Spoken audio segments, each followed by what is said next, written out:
Morning friends. हमने कल अपवाह तंत्र के बारे में पढ़ लिया था। आज हम बात करेंगे 9th क्लास की भूगोल का अपवाह चैप्टर चल रहा था। आज हम बात करेंगे झीलों के बारे में। झील, प्राकृतिक झील और मानव निर्मित झील दो प्रकार की झीलें होती हैं, और खारे पानी की और मीठे पानी की दो प्रकार की झीलें होती हैं। जम्मू कश्मीर, जो कि झीलों के नाम से जाना जाता है, कश्मीर घाटी तथा प्रसिद्ध डल झील, नाव वाले घरों तथा शिकारा से तो आप परिचित होंगे ही, जो प्रत्येक वर्ष हजारों पर्यटकों को आकर्षित करते हैं।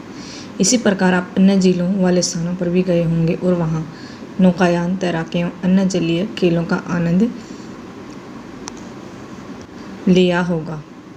कल्पना कीजिए कि अगर कश्मीर, नैनीताल दूसरे पर्यटन स्थलों पर झीलें नहीं होंगी, तब क्या वो आकर्षित लगेंगी? तब क्या आप वहाँ जाना पसंद करेंगे?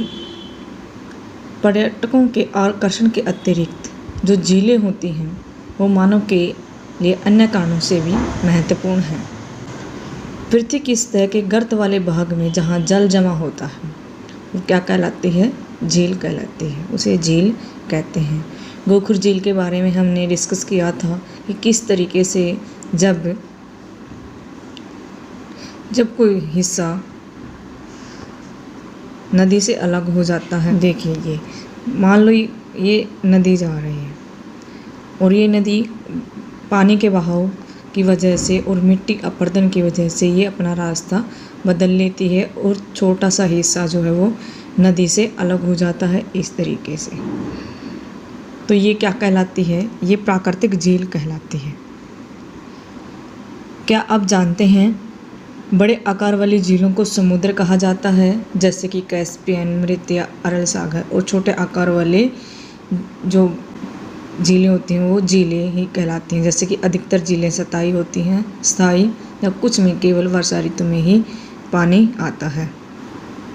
यह झीलें कुछ ऐसी हैं जिनका निर्माण, जिन झीलों के अंदर हमेशा पानी रहता है वो कौन सी झीलें होती हैं जिनका निर्माण हिमालय एवं बर्फ़ की चादर की क्रिया के फलस्वरूप हुआ है, जबकि कुछ अन्य झीलों का निर्माण वायु, नदियाँ एवं मानवीय क्रियाकलापों के द्वारा हुआ है। जैसे कि हम बात कर लें गोविंद सागर झील के बारे में, या फिर कृष्णा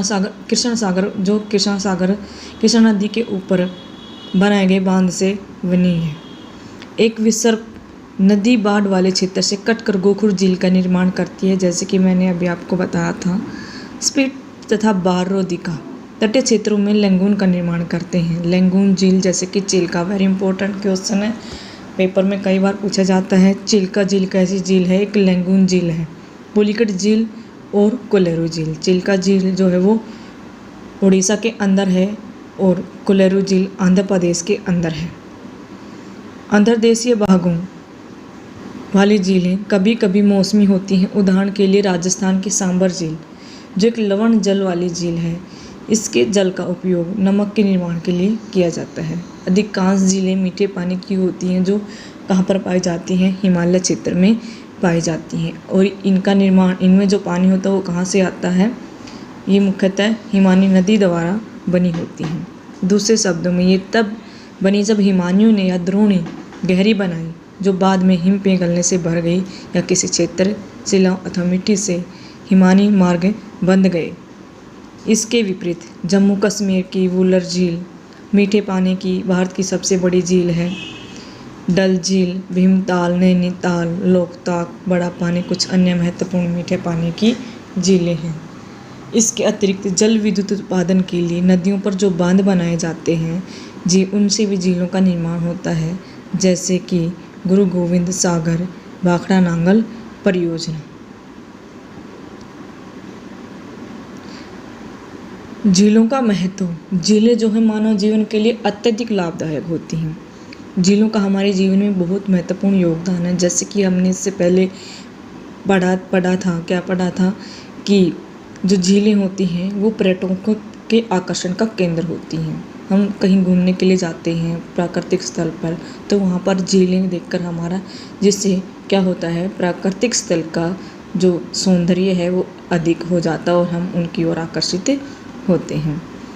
एक झील नदी के बहाव को सुचारू बनाने में सहायक होती है।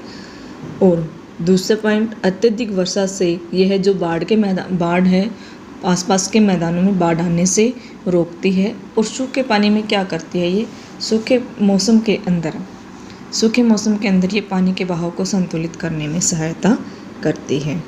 तीसरी बात, अभी हमने गुरु गोविंद सागर के बारे में पढ़ा था, तो जल विद्युत उत्पन्न करने में भी झीलों का प्रयोग किया जाता है।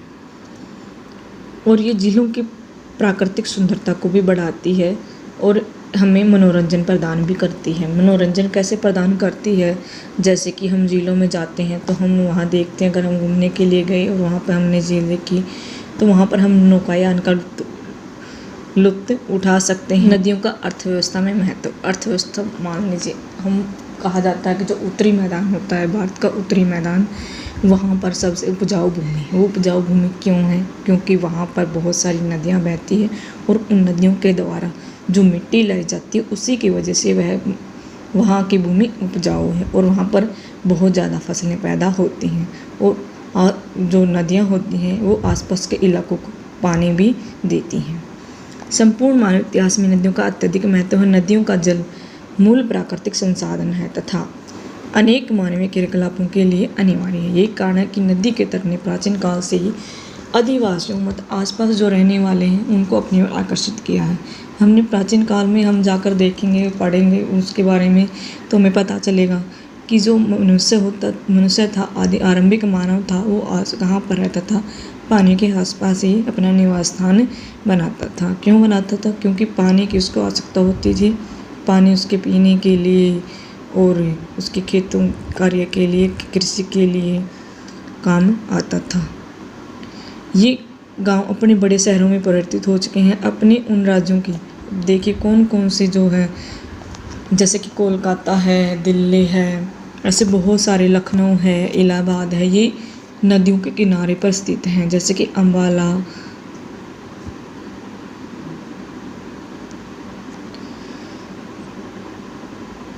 जो झीलें होती हैं उनसे हम क्या क्या कार्य करते हैं, वो वहाँ सिंचाई के लिए हमारे काम आती हैं, नौ संचालन के लिए काम आती हैं और जल विद्युत का निर्माण करने में भी नदियाँ बहुत लाभदायक है, यहाँ महत्वपूर्ण है। जैसे कि ये राष्ट्रीय नदी संरक्षण परियोजना दे रखी है।